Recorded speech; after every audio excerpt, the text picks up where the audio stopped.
I've had a couple friends tell me, they're like, yeah, you're way better at talking about just talking about sex directly with the people you're involved with than I, like, they just don't feel comfortable, and they're very able-bodied, and I was like, yeah, because you kind of have to, and then it's more rewarding, and then you just want to keep doing it.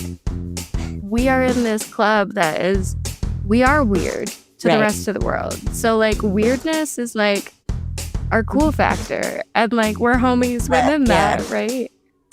But I feel like there needs to be a flag for more weird sex, or like have the scary conversations about the weird thing, because that might lead you to like the most explosive orgasm you've ever had. Yeah. I became much more confident and direct because it felt like I learned that the more I explored and like I stopped being a people pleaser, I became more of like bossy, and that just lended just so much inspiration. I was like, no, this is what I like, this is what I want. You into that?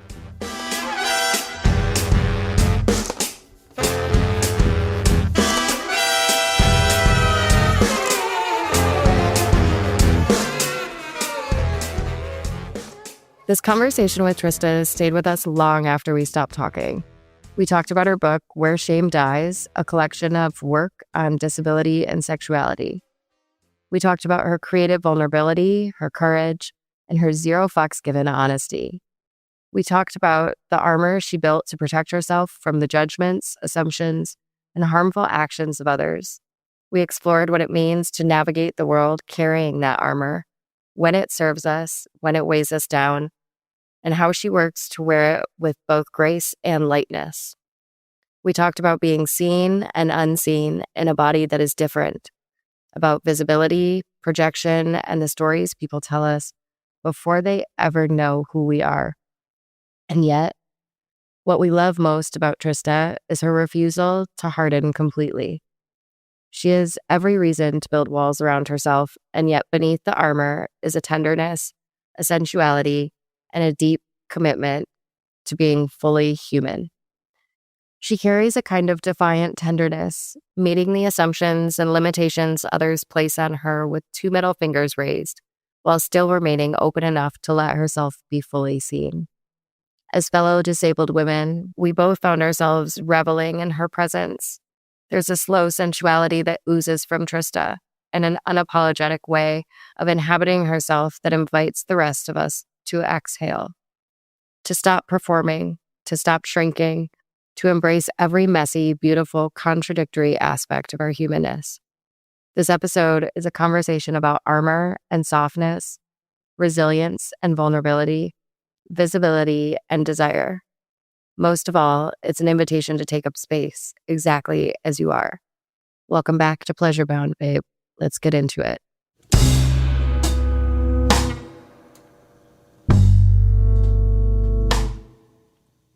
Trista Marie, you have no idea how long I have waited for this moment. Just to like more deeply connect with you, dude. Like, first of all, welcome to Pleasure Bound. We're so happy you're here. Thank you. Thank you. Oh my God. Thank you so much for being here. Yeah, this has been a thing for years because we have mutual friends that we're both very close with. Yeah. But for some reason, our paths have not intersected all that much. And now I don't live in Minneapolis anymore. But I'm just immediately when Kate and I started this podcast, I was like, well, she's going on the list of people that we want to talk to. Because this show is so much about embodiment and pleasure and desire and the truth of being human in a body, right? We like to begin by letting people introduce themselves on your own terms. Like what feels important and juicy and tender and powerful or complicated, or just alive for listeners to know about the body and the self you move through the world in. Yeah. Wow. Such a big question. I guess it's relevant that I do advocacy work around sexuality and disability because I myself am disabled. I am a very visibly different and disabled person, different body. And so that informs a lot of my work and the way that I show up to topics like this. And I've had a lot of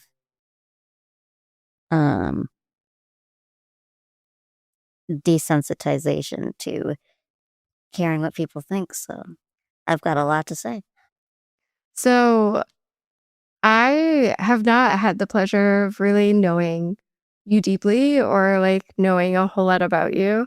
I'm the noob to this world of Trista, but I have to tell you, girl, I got your book and I was sucked in. The artistry, the vulnerability, the truth, Thank you. is potent.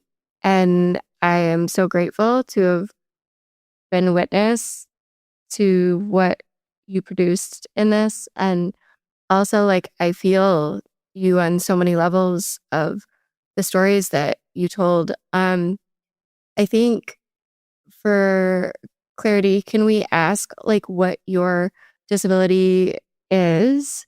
So I have severe scoliosis and a shorter left arm, born with all of those things. And then I have chronic respiratory failure because of multiple pneumonia hospitalizations. So I'm on the supplemental oxygen because of that. That didn't happen until I was in college. And then I have other things that are less visible, like fibromyalgia and other chronic health things. So, but yeah, the most prominent is the scoliosis and oxygen. Yeah. Okay. Thank you. What I loved so much about your book is those of us with visible physical disabilities, or you use such a better word in your book. And I, for some reason, did not highlight that. But for those of us that are visually different, you invite the reader to witness this in such a delicious way. And I think I do just want to piggyback on Kelsey's question. This came out in 2021. Are you currently birthing anything? Are you is there any form of art that you are creating right now with your story or your life that you want to share? Yeah, I've been trying to get back into things. I had to take a creative break from burnout, the combo of pandemic and doing the book and being very online kind of hit. So but now I am slowly but surely wanting to do a photo series of just disabled people. It'll be more like environmental portraits where they're in a setting that they are familiar with or is a favorite place. And have a blurb give more of a voice to a lot of ignored people. Because I haven't really seen a photo series of just disabled people. So I want to get to that, but it is very slow moving. Otherwise, I've been just photographing again and trying to write more. But that's more like family stuff that I'm writing about, not pleasurable things. But I love the sound of that, though. Yeah. I think that that there is pleasure in the slowdown and the shift. And I think that we talk about it as like a radical act of self-love, right? To tend to what we need most. Did like a return to self, and because I was just very seen online, which I didn't mind, but after like 4 or 5 years of it, I was like, hey, I need to do things not doing that. So I'll probably do some modeling here and there still, but I feel like that was its own chapter, and there was a lot of people, like I didn't see a lot of disabled sexuality things on the internet at the time, which is a huge motivator why I did it. And then now I see it a lot more, so it doesn't feel as like pressing to do. Feel like I passed the baton a little. Yeah, and like it's like this pressure of like it being on your shoulders. Did you feel that too a bit? Less of like a pressure and a little bit of an obligation, because had the I have a background in my BFA, and since I have the desensitization from growing up or spending my whole life looking very different, I was like, a lot of people would feel more affected by people's um, reactions to them online, whether it's positive or negative. And I just didn't really care. And I am a little confrontational. So I will, felt like I owed it to like be practicing what I preach, which is authenticity through vulnerability. And then like, if people have already made me sort of like a spectacle, then I just like owned it a little bit. So it didn't feel super heavy, but it did after the first essay, it kind of felt more like an obligation, because I was like, well, I have to keep this going because clearly people have not thought about this. So, um, yeah. Yeah. So it started with like one essay Mm-hmm. of you being like, this is me as a sexual disabled person. Yeah. You're fucking welcome. Or sexual. Yeah. Right? Like, ta-da! It's like this big, like, oh my God, no fucking way. Oh, and then people Like, are like, I've never thought about this. I was like, well, that's the problem. yeah, exactly. Bless your heart. Yeah, I know. Yeah. Yeah. Oh my God. I think about this title too, where shame dies. And it's just like for me as a disabled person reading that, I'm like, I feel such a tenderness Mm-hmm. in it. Like it's such a generous invitation Mm-hmm.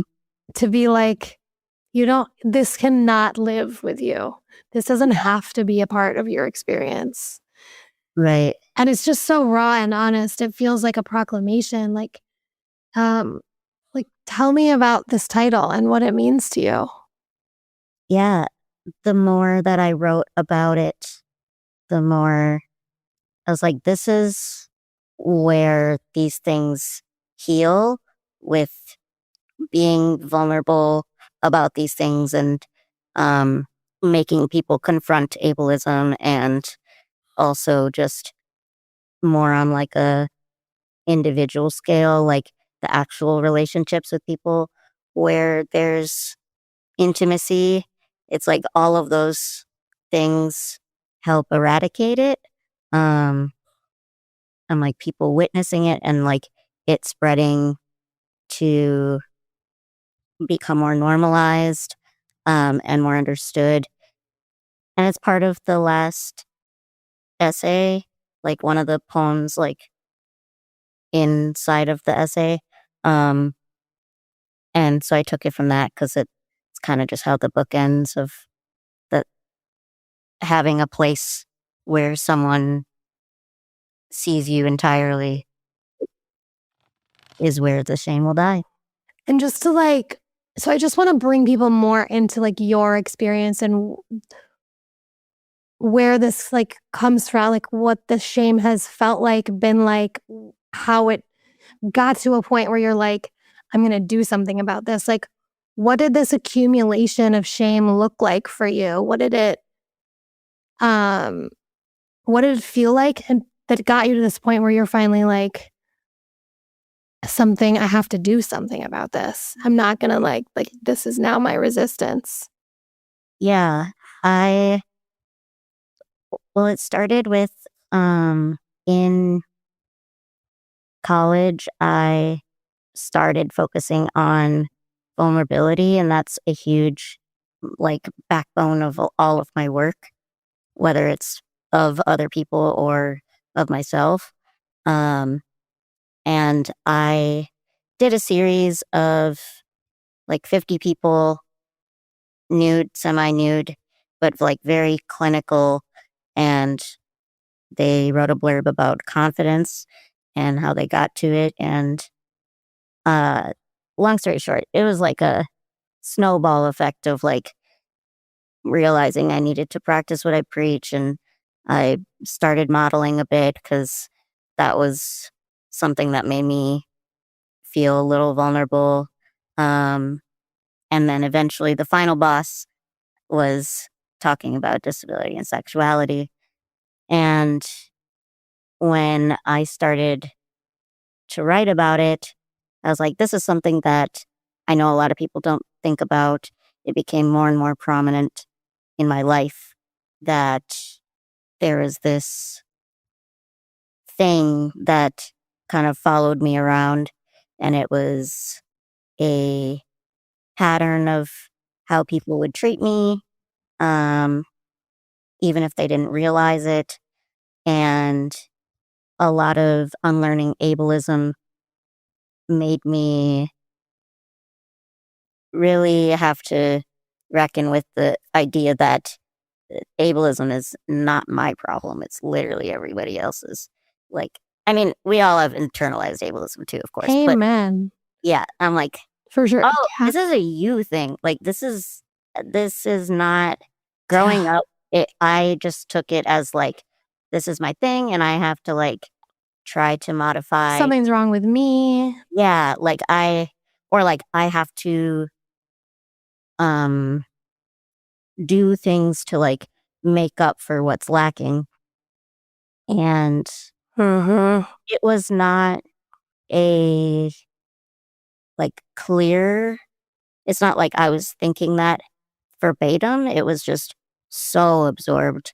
And it just showed up in everything. I was a people pleaser and very, very private and things like that. But I eventually got to the point where I was like, okay, I unpacked a lot of it, and I just started reflecting on how that showed up. And a lot of it was just even when I was younger, would angrily deny I even liked people.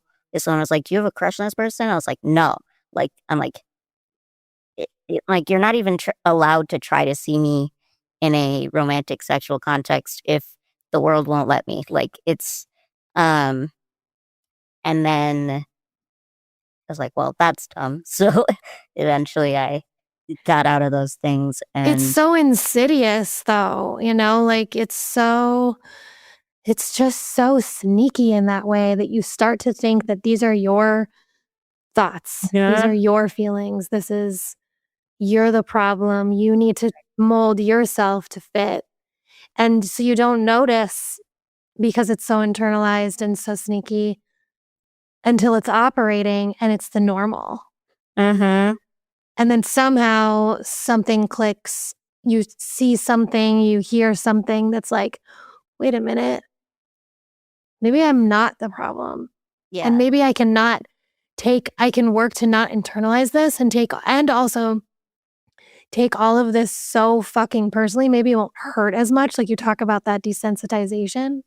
Mm-hmm.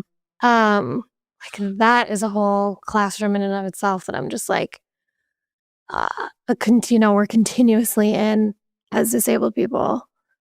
Yeah. But you've been doing it your whole life. I've only been doing it for like 13 years of like giving less of a fuck because it's a you thing, not a me thing. Right. And that's such a... But that's a practice. Absolutely. Yeah. And it's hard when it's so pervasive, because it's like, even if it is everybody else problem, it's literally everybody else. So it's like, what makes it not like still feel like a me thing when it's like, this is still the reality because it's everywhere, but it's the standard. Yeah. And it's Yes. fucked. Yeah. So broken and so backwards. Mm-hmm. And then you're labeled as difficult when you're the one pushing up against it. It's like anyone pushing back against a toxic culture or oppression. Yeah. You're going to be seen as the problem. Yeah. People, I think, because my general visual difference just confuses people overall sometimes. Like, if they meet me for the first time, they're like, huh. And so when it's also applied to like sexuality or like my first essay, I was very intentional about choosing a co-model that was like conventionally attractive, very able-bodied, like, so there was that juxtaposition of like a visual difference and this like implicit bias that would feel confusing to people to see us together and me write about it. And I think that it was just, it's all, I know exactly the way that the people embody feeling weird about these things, but I don't think that I was necessarily made to feel like I was upsetting people, but I was definitely confusing people. They were like, I don't know what to do with this. And finding some delight in it, which I think is so fucking awesome. Like I said in my book too, I was like, I'm shoving it on a platter in your face. I don't care. Like,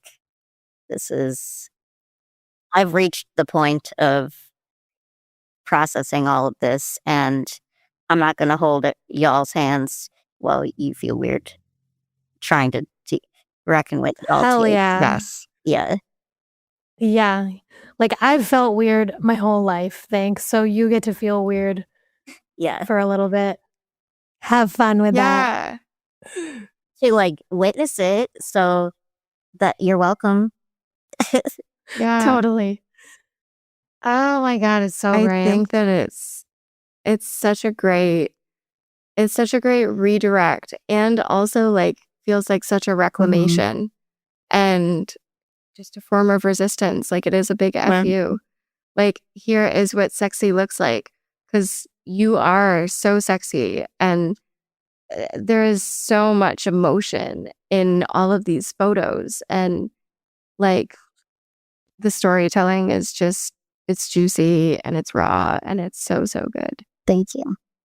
So can I ask, because part of my journey, I was not feeling beautiful in my disabled body. And of course, we live in a world that tells us that we're not. And so part of my healing, I did a boudoir shoot, and I wanted to kind of take back my power of like feeling beautiful in that way.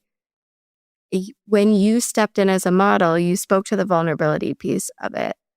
Was there healing, or like what did that journey look like for you to see yourself through the lens of someone else Yeah.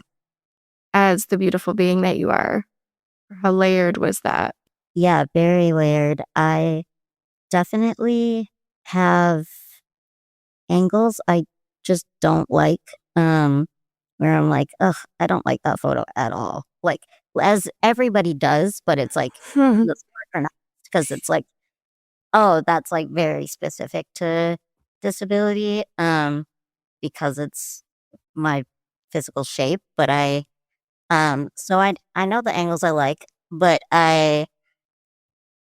yeah, it was interesting because it felt more like I was very private. So it was a practice of just doing the hard thing.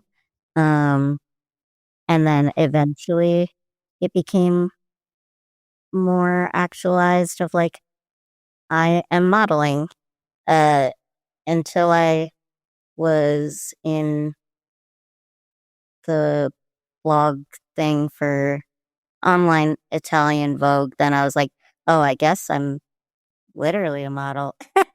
I was like, that was weird. But then, even though I'm like very online, I don't like the spotlight. It's just not, I'm not a performer like half my friends are.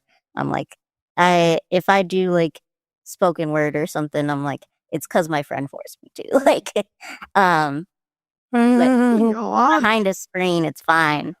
And it's just the act of sharing that's the vulnerable piece. And I'm like, this is fine. I can do that. And I desensitized to just comments anyway. So it was more trying to be like, I don't necessarily love doing this, but I'm going to keep doing it because I've became more comfortable with it. I It did instill a little bit more confidence with being half naked on the internet. And yeah, Yeah. like whatever.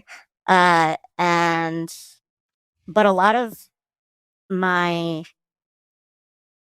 it felt like that was kind of in tandem with being more sexual in my own life. So those kind of went hand in hand. And I think they just like kind of fed each other, which was nice. Love that. You've brought up this word desensitized, like saying that you've desensitized to protect yourself. And I can't help but wonder, like, does it feel like you're losing something when you do that? Like, does it feel like it's this practice of self-preservation where you're also like having to wear this armor, you know? Does it feel like that for you? It feels a little bit, I think it did when I was younger a little bit, but now it feels more like an embodiment of like, feels like a callus or, when if you meet someone that, like, before I lost people and now I've lost a lot of people, it's like, it's just kind of part of who I am. And it's like a learning to come to terms with all of the feelings and all of the things, um, and how to process so much input from the world. I think it was kind of necessary to be less sensitive. I used to be very anxious as a child. Um, and so I think it was just kind of required to like get a little bit thicker skin. Right. Yeah. Right. Like it's Yeah. almost like it becomes as you learn how to dance with it, sort of like, you're a kid with all this anxiety and you're like, desensitize, desensitize, put up the shield, right? And so I would think there'd be this like curve, this like sort of knowing that you slowly learn of like, okay, within this practice of desensitization, it's almost like you're learning a filtration system. Like, what am I not allowing in? And what can I allow in so that I'm still a feeling human? So that I'm Yes, still alive to my eroticism. totally. Yeah. Like, what has that been like? Yeah. Because you do to me seem like this sensual, erotic woman, but that had to have been this like really wild journey of like learning how to manage the filtration system so you can still feel fucking human. Totally. Yeah, it's just discernment for sure. I have different language and to understand the ways that I am in the world. Like there are categories of how people react to me. There are patterns of how people treat me. And then I also had to learn who is worth having hard conversations with about those things and who to just like let it be their problem. Um, and that was a huge learning curve, all of those things. I think the callous first came to just like strangers having their reactions. Um, and because having being affected by every instance would just be debilitating. Um, Oh, and God. Yeah. yeah, so it's just that became part of the foundation of like learning how to use that filter and that discernment. And I, yeah, it's hard to explain because I'm like, I've never been in a different body. So I don't know what, how I still function through those things when it is like there's more of a buildup where I'm like every 3 to 6 months I'll have like a couple days where I'm like, this sucks. And then I go back to the schedule programming. I think that's so normal. Like, I can really resonate with that. That, like, there is so much life to live. We have shit that we want to do. And, like, that brings us joy and all of life's pleasures. But then there are days that it Uh-huh. hits. And it's just like, come on. Yeah. Like, and you do have to give yourself that break. And I think a detachment in that sense is like love. Like, yeah, it's protection, but I don't see it as like disassociation. I see it as, no, I need to remove myself from this thing that's fucking hurting me. And like, that sucks to go through at the moment. And I think we all, as people with disabilities, like feel that. Yeah. And so, yeah. It makes me think Thanks about for who sharing. yeah, thank you for that. It makes me think about like who you surround yourself with and the filtration system that we create as disabled people of like who we're going to spend our time with and who we're really going to give our real selves to. Totally. Yeah. And I was watching I've watched this video on Instagram multiple times of you and our mutual friend Rachel in your like sexy kinky outfits. Yeah. And it made me think about like how pleasure in like how it spills into our friendships and like Uh-huh. I'm witnessing like this intersection when I'm watching it of like humor and care and sexiness and friendship and eroticism. Like, how does pleasure live across your friendships for Yeah. you? And why Um, is that important to you? yeah. It's like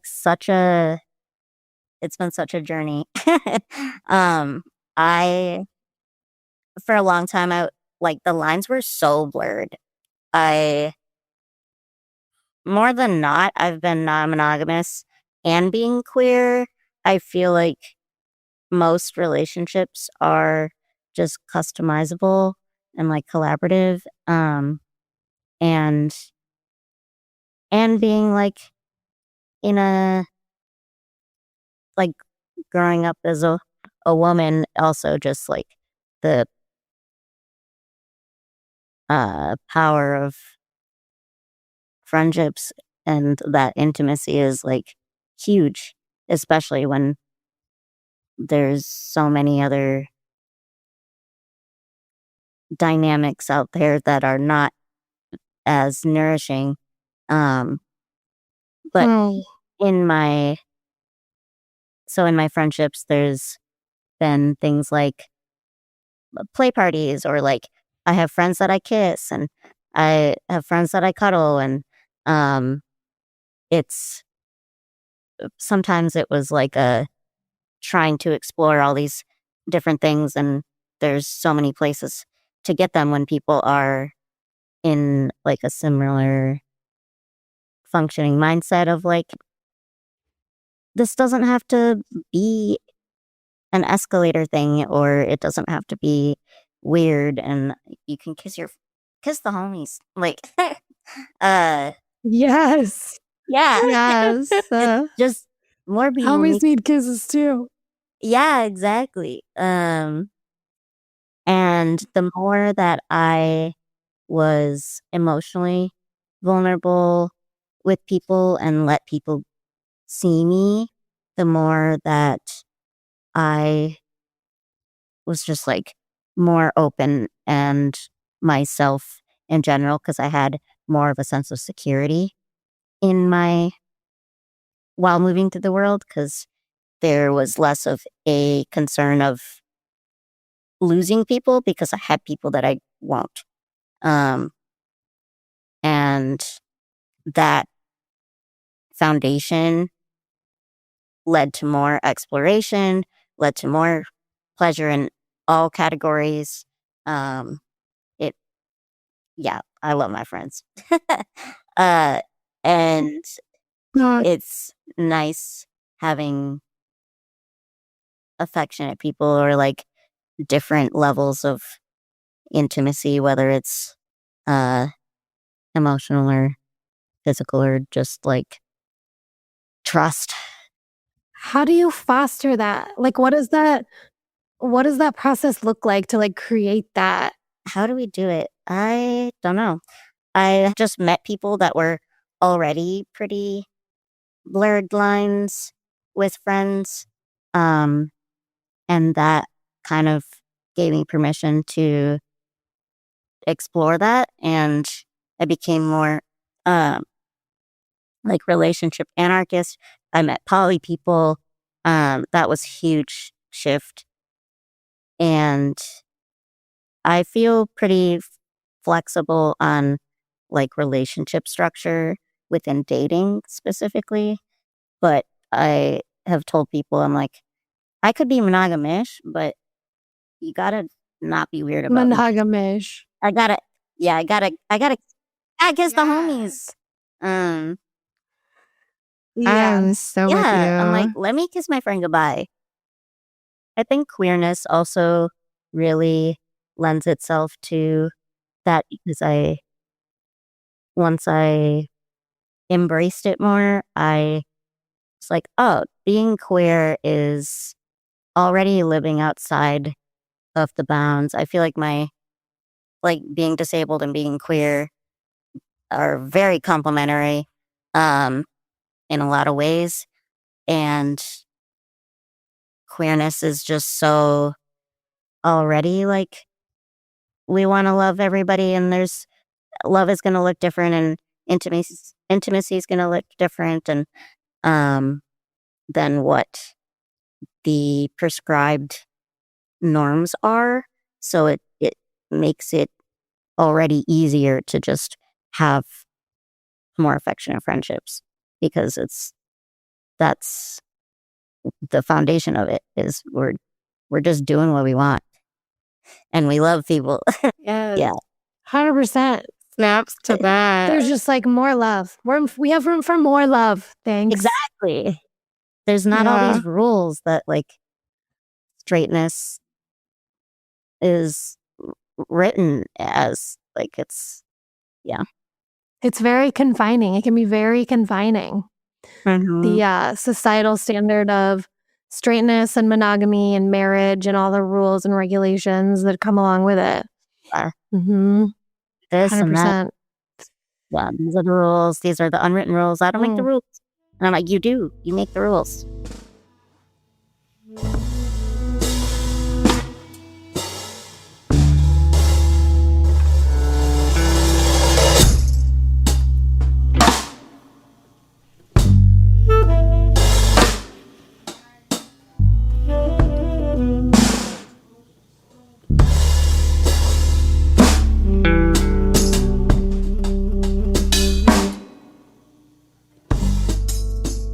Okay. So the last essay, you repeat, I don't want to tell you. And just in those words, something cracked open within me. I was talking to my therapist the other day about like physical intimacy and the lack of, and like the fucking layers that exist within this life of like, I mean, I have the barrier of a wheelchair. Like we all visibly appear different. And for whatever reason, all the reasons, like I do think that there is touch is different than or less common, maybe not in your circles because you do seem very blessed. But like I don't want to tell you. Have you ever also felt like I don't want to have to fucking say it? Like I don't want to have to say the thing. I don't want to tell you, but also like, will you just read me and see me and love me? And like, so I guess this is kind of a two-part question. Have you felt that I don't want to have to tell you? And also, have you found spaces, faces that you don't have to say the words and they do just see, feel, love, and know you? Yes and yes. Short answer. Yeah, that's Beautiful. that's why I wrote it. It was such a pervasive feeling of there are so many things and I don't want to be vulnerable or like it felt for a long time it felt more powerful to like keep my things to myself so that I like it felt like keeping ammo away from people. And I then realized that that doesn't do anything because people are going to be terrible no matter what. And I, the practice of being more open or more forward or more all of the things, it was kind of like ripping off band-aids where I'm like, I don't want to do this, but I'm going to. Um, or even if it was a situation where I had feelings for somebody and that was the most prominent where I'm like, I don't want to tell this person. There's so many things that are risky. There's like, I already know so many of the thoughts that people have or the scripts that around ableism within romance or I'm like, I don't want to have to like go through these motions, but it is a disservice to myself to not try. And eventually I had to realize that I'm like, if people are going to be horrible no matter what, I just need to make this a practice so it hurts less. And then I was like, I don't want to do this. There are so many things. I'm like, the ways that people have been horrible to me, especially as like, I don't want people to have all that information, but it is such an important facet of how ableism shows up that I was like, I have to talk to some people about this. And I do have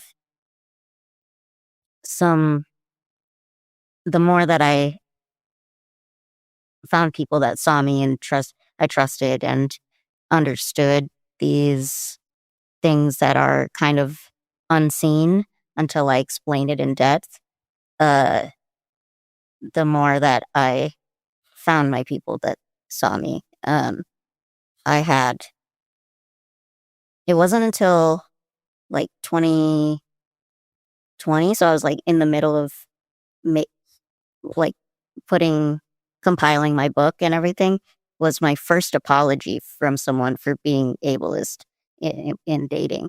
And I was like, wow. Wow.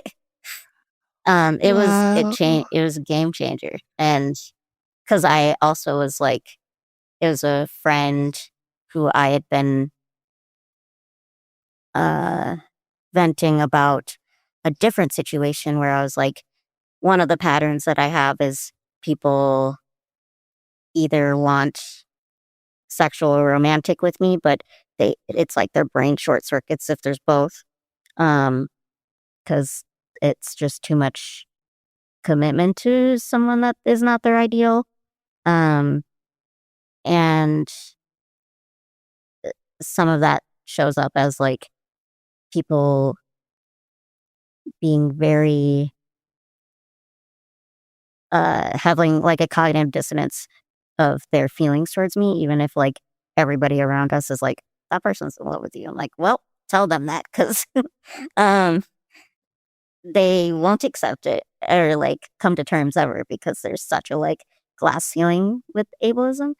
Um, but I was telling my friend about a situation um in those types of categories, and the more I talked about these like ways that people treat me differently, even compared to like a lot of other disabled people that I know, because I'm more of like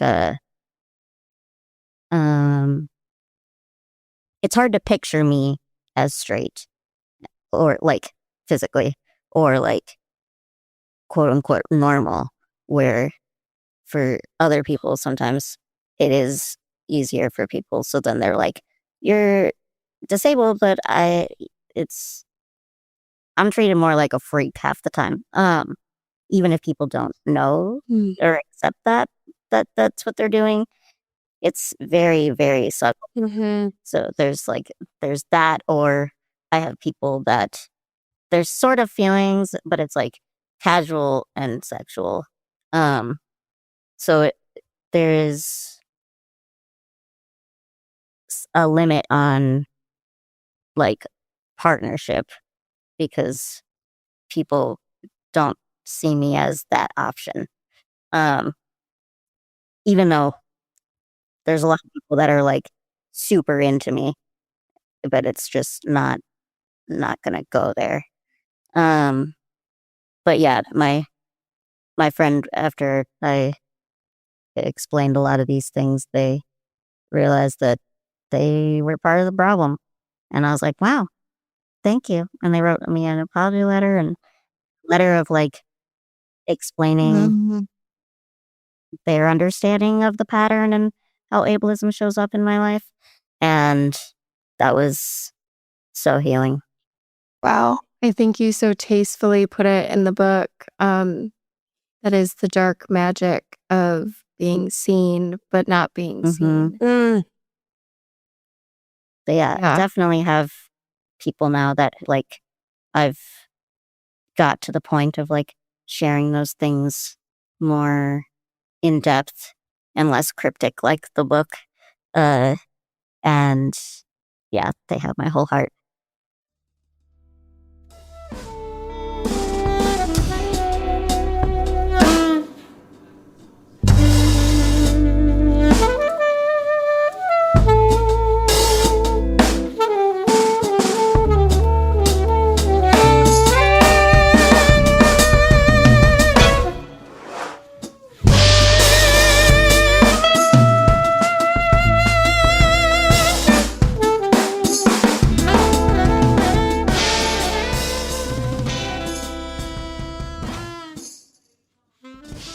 the future you fantasize about or that you imagine when it comes to pleasure and the erotic? I feel like it's the one that you're already building. Like I see it in what you do. I see it in your writing. I see it in your posting. I see it in the workshops that you host that I couldn't go to, that I was really pissed off I couldn't go to.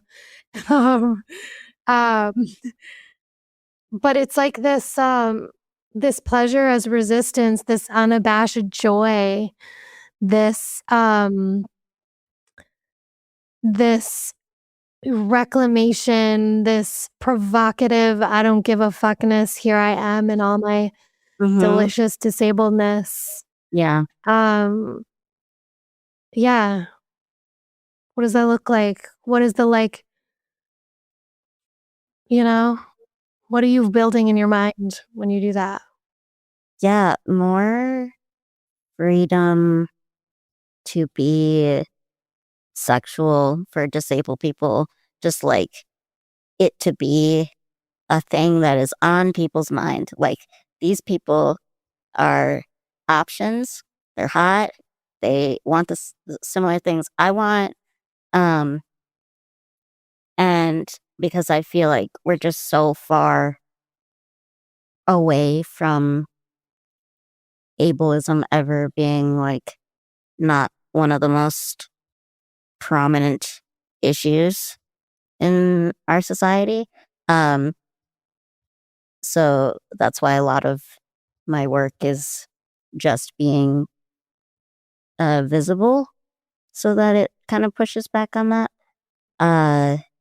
But I think it would be great if we could have less issues with accessibility so that didn't take up 90% of the conversation, so we could have like more focus on the pleasure in our lives.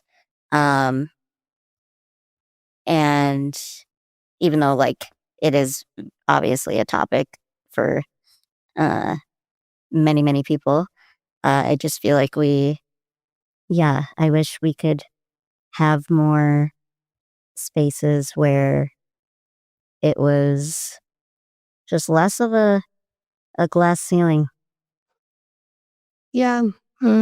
Yeah, I mean, it's almost like the conversation has to be so much about accessibility because it is like Yeah, one of the like necessary layers to then find pleasure.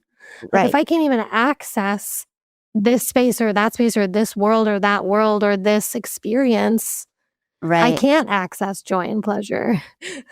right. Yeah. I'm like, that's why it feels so far away because I'm like, there's so many other issues.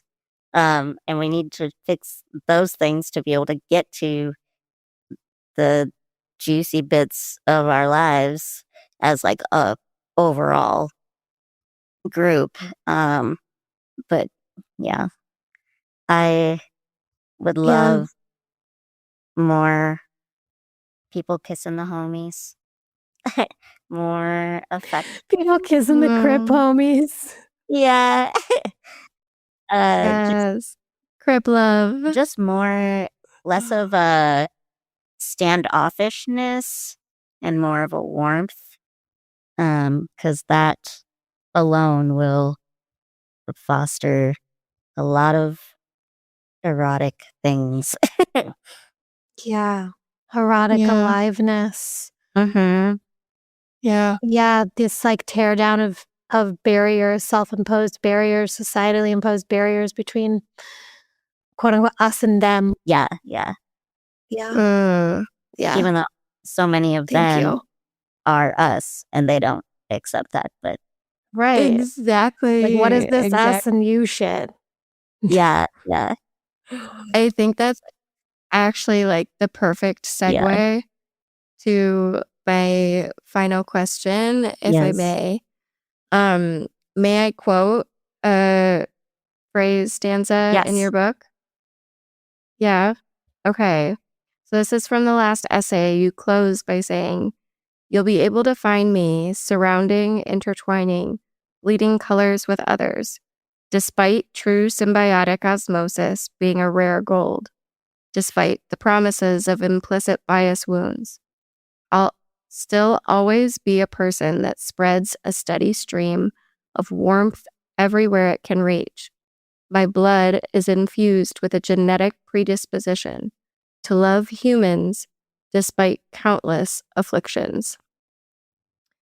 I love the way that was written. I love every bit of meaning that drips through that.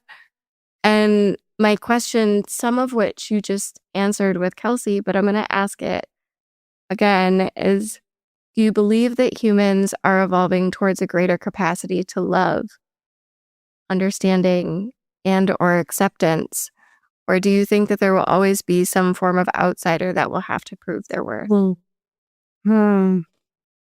In some ways, both. I feel like even in instances where people are very the same, take, for example, like a cul-de-sac in a suburb, and everybody has great jobs and they all got kids and all that, they will find a way to make a hierarchy. Like there are ways that they're like, oh, they're not with us. They're like, that's the weird family. Instead of trying to learn about each other or being curious or like trying to understand where they've been.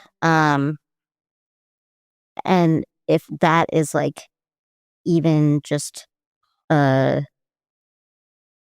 very small example, and like then we got the whole world and it's just a mess. It's there's too many people with insecurities and like that are power hungry. Like I think there will always be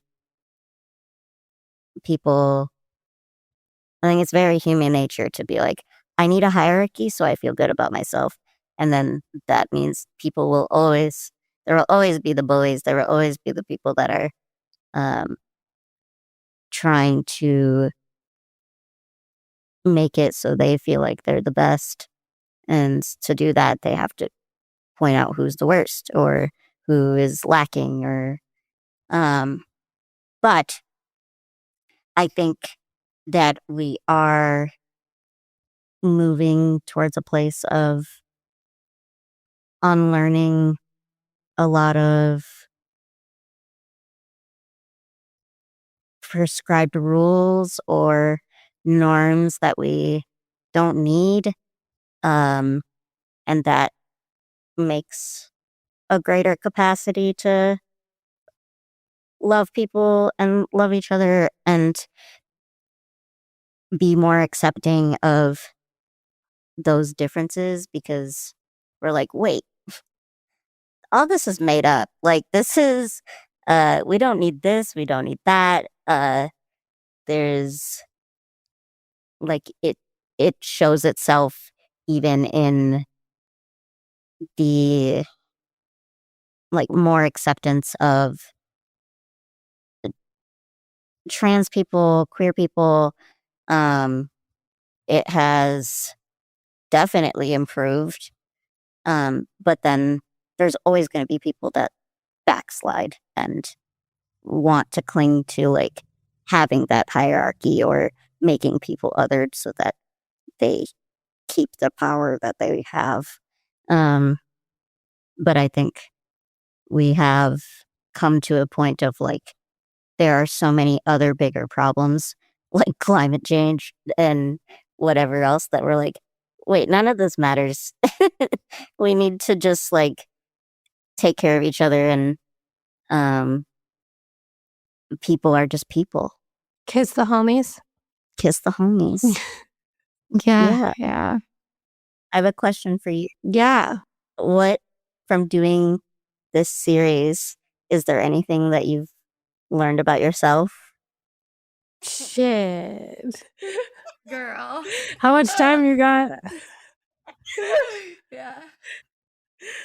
Oh my God. I think for me, like the biggest thing so far have been one, this belief in possibility for pleasure for me and its expansiveness. Because I was so orgasmic and sexual as an able-bodied person, as a non-disabled person, that losing sensation was like terrifying, so sad, felt like such a deep loss, Yeah. hopeless. And it's been such a journey to find pleasure again. It still is, but I have a different lens that I see that through now. And yeah, of course, still I'm like, I get frustrated and I'm like, ugh, you know? But then I have a night where I'm like, what was that? Or like a pleasure practice where I'm like, that's new and fun. Oh my Great. God. Or like something happens with Kate where I'm like, well, if she can do it, I can do it. Yeah. Um, so that is really like that's a little gem right there. And then Yes. also just like letting pleasure really leaning into my own sensation again and like being honest with like what I'm feeling in my body and listening and like what does feel good right now for me. Like it could be so much simpler than less grand and like less of like a this is how it has to look kind of thing, narrative to embody. I feel like that narrative of like, um, this is how you should be feeling, this is how this should look is fading. And there's just more of an honest take as to like, what do I need? Um, what feels good? People are just very good at troubleshooting. So creative possibilities plus pleasure is, I'm like, that feels like a superpower that non-disabled people don't have. I'm like, some of them have very much like, we do step 1, 2, 3, XYZ, and that's it. And then I will have like situations with people, and then they're like, wow, I've never thought about this. So I'm like, you're welcome. You're welcome. We bring a new alphabet to the game. Yeah. Yeah. I feel like the kinkier I get, the cooler this experience gets. Like this introduction to kink for Yes. me is like, Yeah. oh shit. Like Yes. it changes the game. It changes the game with like self-acceptance, with seeing other people, with seeing like how you relate and like dynamics across the board in life. Mhm. It's Yeah. blowing my mind. I'm so into it. I think for me, like, it has been a total redefinition and like an opportunity to rewrite the narrative on so much. And redefining pleasure, redefining sensation, exploring that sensation with curiosity and no borders, like no limits, no normalization attached to it. Like, and also having the courage to be vulnerable and share my voice and share my story. And that like led to the best Yeah. sex. Like he listened to the podcast and like he fucking heard some shit. Like and then implemented that Yes. shit. And I was like, who are you? Like this is so good. Oh my Yeah. God. 3 times good. Yeah. It was That's great. amazing. And so not only to like share my voice, but then to feel heard and seen and like still worshipped through that was like, Yep. yam, you fine. Yep. Yeah. Yeah, it was Yeah, great. I've had a couple friends tell me, they're like, yeah, you're way better at talking about uh just talking about sex directly with the people you're involved with.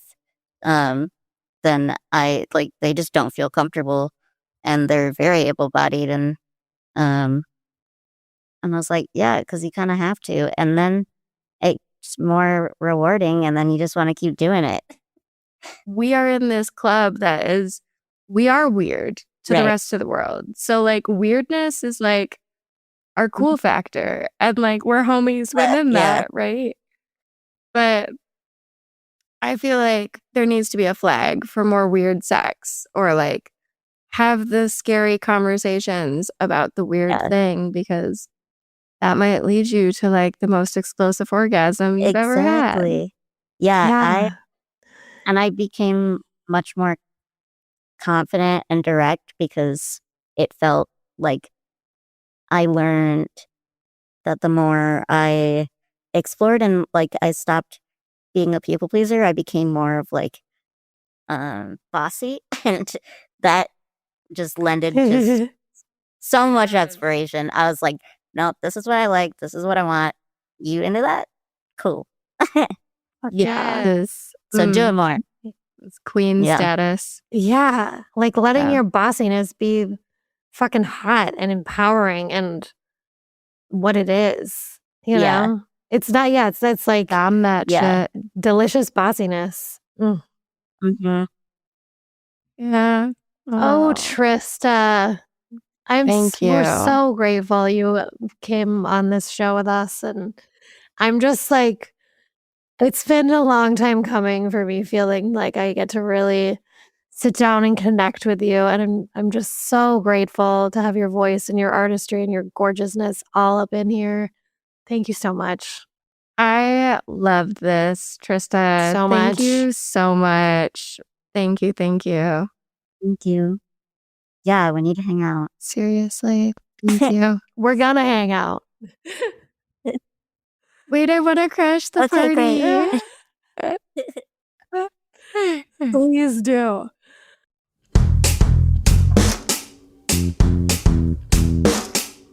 All right, you sexy humans, that's a wrap for this episode of Pleasure Bound.